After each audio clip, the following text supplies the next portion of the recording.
ส่วนใหญ่เป็นต่างชาติครับลูกค้าที่จะมาเช่า Airbnb ของเราเนี่ยแบ่งเป็น5กลุ่มใหญ่ๆกลุ่มแรกก็คือ Digital Nomad คนที่เขาอาจจะทำงานออนไลน์กลุ่มที่2ก็คือ Remote Worker เบื่ออยู่ประเทศตัวเองทำงานอยู่ประเทศตัวเองอีกกลุ่มหนึ่ง Medical Tourist ซึ่งโรงพยาบาลเมืองไทยเนี่ยเขาบอกว่าดังมากกลุ่มที่4ก็คือนักเรียนครับให้เขาได้ลองเชิญดูว่าเมืองไทยเป็นยังไงส่วนกลุ่มสุดท้าย Seasonal Tourist ละกันก็คือพวกที่สามารถ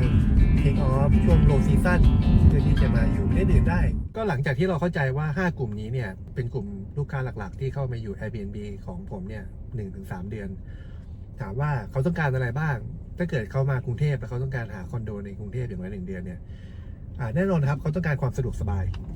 ความสะดวกสบายหมายความว่าอะไรก็คือส่วนใหญ่พวกนี้เขามาเขาอาจจะไม่ได้เช่ารถเขาอาจจะไม่มีรถใช่ไหมฮะเพราะฉะนั้นเนี่ยเขาก็ต้องการที่ที่มันอยู่ติดรถไฟฟ้าคอนโดที่เราควรจะเลือกให้เขาก็คือเป็นคอนโดที่ไม่ไกลรถไฟฟ้านักอยู่ในย่านที่เขาสามารถเดินหรือว่าเข้าถึงรถไฟฟ้าได้อย่างไม่ยากมากใช่ไหมเพราะเขาก็อาจจะไม่ได้อยากทำงานอย่างเดียวแต่เขาก็อยากจะไปนู่นไปนี่เพราะนั้นข้อแรกเนี่ยก็คือ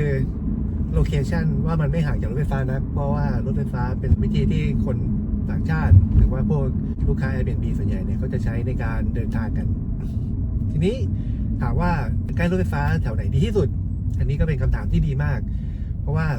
ถ้าเกิดเราอยู่ไกลเกินไปอยู่ในแหล่งแบบที่ไม่มีคนไปอยู่มันก็อาจจะหาลูกค้ายากเพราะว่า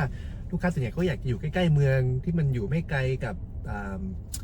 เรียกว่าอะไรอะtourist attraction เนาะแหล่งท่องเที่ยวต่างๆแหล่งช้อปปิ้งแหล่งกินอะไรเนี่ยเพราะฉะนั้นเราก็ต้องดูว่าโอเคมันอยู่ไม่ใกล้ไม่ไกลเกินไปแต่ถ้าเกิดเราซื้อใกล้หรือว่าเราหาทำเลที่มันใกล้แหล่งเมืองเกินไป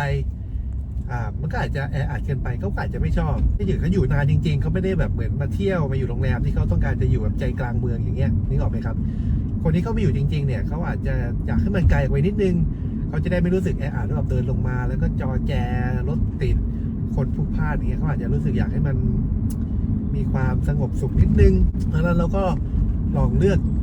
ที่มันไม่ใกล้ไม่ไกลอยู่กลางๆนะฮะซึ่งย่านที่ผมรู้สึกว่าดีเนี่ยตอนนี้เนี่ยก็คือแถวย่านแถวฝั่งธนบุรีหรือไม่ก็เหนือขึ้นไปหน่อยถึงแถวจตุจักรนะหรือไม่ก็ออกมาทางตะวันออกเฉียงเหนืออย่างย่านแถวบางกะปินะลาดพร้าวก็โอเคซึ่งย่านพวกนี้เนี่ยผมรู้สึกว่าเป็นย่านที่ไม่จอแจเกินไปแล้วก็ไม่ไกลเกินไปแล้วถ้าเกิดเป็นบ้านที่ไม่ไกลรถไฟฟ้ามากเกินไปด้วยก็จะยิ่งเป็นที่ที่น่าสนใจมากขึ้นไปด้วยและข้อดีอย่างหนึ่งของการซื้อห้องที่ไม่อยู่ในตัวเมืองมากเกินไปก็คือราคาเนี่ยจะไม่แพงมากซึ่งนี่ก็เป็นเรื่องสำคัญมากสำหรับคนที่ต้องการจะได้ผลตอบแทนที่ดีใช่ไหมครับเพราะว่าลองคิดดูถ้าเกิดเราซื้อห้องแบบโอ้โหใจกลางพร้อมพงเลยอะไรเงี้ยราคาอาจจะแพงเป็นแบบ1 ห้องนอนอาจจะขึ้นไป7-8 ล้านอย่างเงี้ยการที่เราจะมาปล่อย Airbnb เนี่ยเราก็ต้องโหปล่อยเช่าอย่างน้อย 5-6 หมื่นซึ่งมันก็อาจจะหายากขึ้นทำให้ห้องมันก็อาจจะไม่มีการอยู่แบบต่อเนื่องขนาดนั้นใช่ไหมครับเพราะฉะนั้นเนี่ยผมแนะนำว่าการที่เราซื้อห้องไกลไปนิดนึงแต่ก็ไม่ไกลมากเนี่ยราคาของห้องเนี่ยมันก็จะไม่แพงมากอาจจะอยู่ที่ประมาณ2 ล้านถึง3 ล้านถึง4 ล้านใช่ไหมครับกับการปล่อยเช่า Airbnb เนี่ยซึ่งเดี๋ยวผมจะพูดต่อไปอาจจะในวิดีโอนี้หรือวิดีโอหน้าว่าราคาที่ปล่อยเช่าใน Airbnb เนี่ยสมมุติเราได้มาเดือนละ 20,000-30,000 อย่างเงี้ยมันก็อาจจะยัง make sense อยู่มากกว่าการที่เราไปซื้อห้อง 6-7 ล้านแล้วก็ได้อาจจะมากค่าเช่ามากขึ้นมาหน่อยอาจจะแค่ 30,000-40,000 แต่ราคาที่ขึ้นมาอาจจะไม่คุ้มกันนะก็เป็นเหตุผลว่าซื้อห้องที่ไม่อยู่ใจกลางเมืองมากเกินไปเนี่ยก็เรียกว่าเป็นเรื่องดีพอสมควรเลยทีเดียวโอเคก็คุยกันไปแล้วครับกับเรื่องโลเคชันเนาะเรื่องต่อไปก็คือamenity ของตึกว่าเขาชอบตึกแบบไหนยังไงนะฮะอย่างที่บอกครับว่าลูกค้าของเราเนี่ยเป็นฝรั่งซะส่วนใหญ่แน่นอนเพราะฉะนั้นเนี่ยสิ่งที่เขามองหาก็คือตึกที่มันมีสิ่งอำนวยความสะดวกเหมือนกับประเทศที่เขามาหรือทางประเทศที่เขาพัฒนาแล้วนั่นแหละซึ่งก็แน่นอนว่าถ้าเกิดเราปล่อยเช่าจากตึกที่ใหม่กว่าที่มีสิ่งอำนวยความสะดวกอย่างมีห้องออกกำลังกายมีสระว่ายน้ำมีห้องซาวน่ามี co-working space สำคัญมากเพราะว่าลูกค้าส่วนใหญ่ที่มา Airbnb เนี่ยเขาก็ไม่ใช่แค่มาเที่ยวอย่างเดียวเขามาทำงานไปด้วยเขาถึงได้อยู่เป็นเดือนได้ขนาดนี้ใช่ไหมครับ อีกเรื่องที่ผมอยากจะวกกลับมาคุยก็คือเรื่องของตึกครับว่านอกจากตึกที่จะมีสิ่งอำนวยความสะดวกต่างๆระดับสากลแล้วเนี่ยยังมีอีกอย่างหนึ่งที่เพื่อนๆต้องคิดคำนึงที่เกี่ยวกับตึกนั่นก็คือการเช็คอินเช็คเอาท์นะฮะเช็คอินเช็คเอาท์หมายความว่าอะไรก็คือตึกเนี่ยเขาคนสามารถเข้าออกตึกได้ยังไงถ้าเป็นตึกที่ผมเคยเมนชั่นไปแล้วในอีกวิดีโอหนึ่งซึ่งก็คือเป็นตึกที่สามารถสแกนหน้า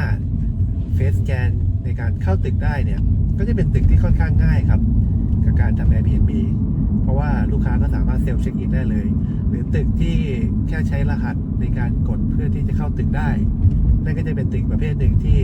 ค่อนข้างง่ายแล้วก็สะดวกในการทำ Airbnb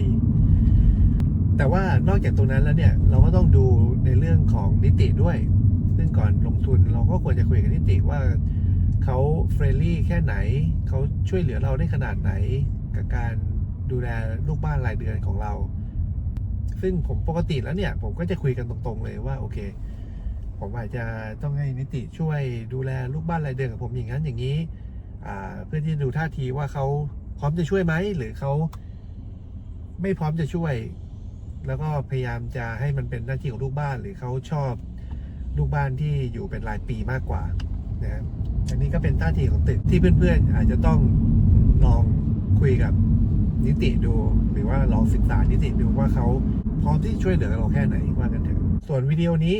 ก็จบเพียงแค่นี้ก่อนนะครับเพื่อนๆที่สนใจจะให้ผมมาดูแลห้องให้หรือเพื่อนๆที่อยากจะเริ่มทำ Airbnb ของตัวเองจากต่างประเทศเหมือนผมก็เข้ามาคุยกันได้ครับสามารถเข้าไปดูลิงก์ใน description ของผมถ้าเกิดชอบวิดีโอแบบนี้ก็สนับสนุนกันได้ในการกดไลค์แล้วก็กด subscribe มากันครับเพื่อจะได้ดูผมพูดคุยในเรื่อง Airbnb ต่อไปอีกแล้วก็ถ้าเกิดเพื่อนๆมีคำถามอะไรก็